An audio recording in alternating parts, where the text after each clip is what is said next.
Met een enorme kraan worden de laatste delen van de toren van de Sagrada Familia naar boven getakeld. Het is een deel van een kruis dat bovenop de hoogste toren wordt geplaatst.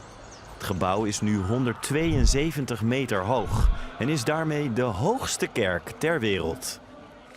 Een bouwproject dat al erg lang duurt, wel 144 jaar. Placement of the top arm, we finished the exterior of the towers. In the coming weeks we will start dismantling the scaffolding and at the same time we are working on the interior. De kerk is lang geleden ontworpen door een beroemde architect, Antoni Gaudí.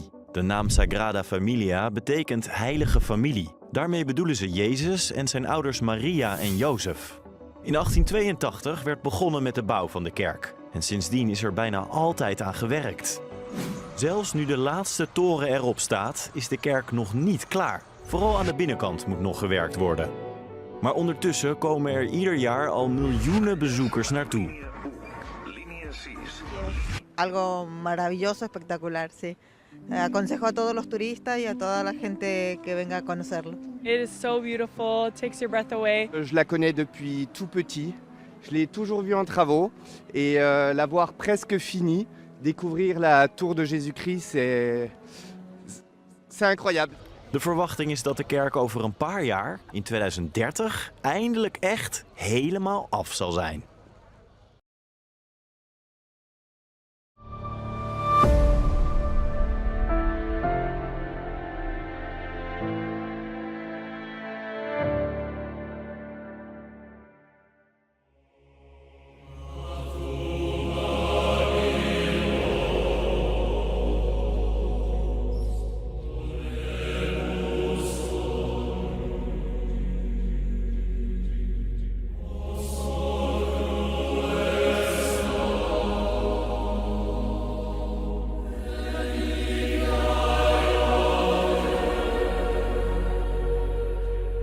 In 1881, Joseph Boccabella, a Barcelona, Spain-based publisher and devotee of St. Joseph, bought a plot of land in the city's up-and-coming Eixample neighborhood to build a church devoted to the poor and St. Joseph.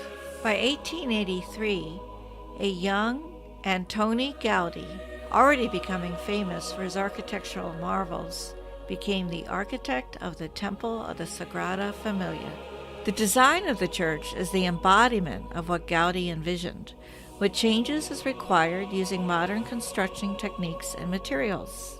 Gaudí considered the Sagrada Familia, which he worked on for 43 years until his death in 1926, his life's work. Traditional Gothic architecture at the time Gaudí was working used flying buttresses as functional load support, but Gaudí wanted to do something different with the Sagrada. His ornate and complex designs he considered beyond Gothic, but in fact the perfection of the Gothic. In 2026, 100 years after Gaudí's death, the church is still under construction. The Sagrada Familia Foundation serves as the owner, designer, and contractor on the church, hiring consultants as needed. All those loads into the ground, they had to use flying buttresses.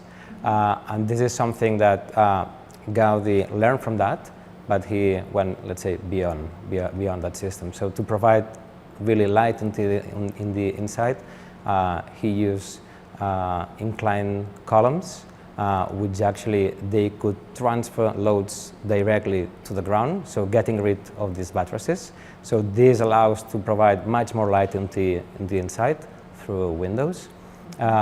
But also the thing is that those inclined columns, they are, sometimes it's a bit difficult to understand, but they are kind of a bi-directional net of funicular polygons. And the thing is that they are meant to carry mainly compressive forces. So in the way that form is following forces. So this is one of the new geometry that Gaudí proposed, which they are called ruled surfaces, which they are made of straight lines.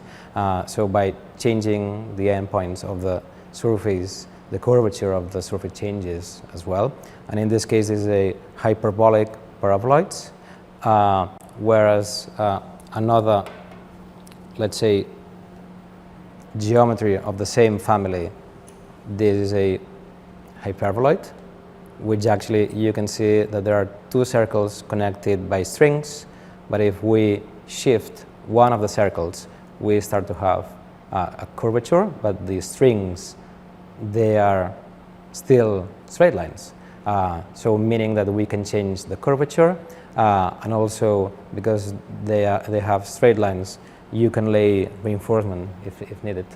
Steve McKechnie is project director for Arup, which was brought on to the project as a consultant to develop a solution to make sure that the continuing construction of the towers was structurally sound and able to withstand seismic and other risks. The construction method they were using at the time was going to be too heavy, right? What they were doing, they were building reinforced concrete core with reinforcing bars and concrete faced with stone.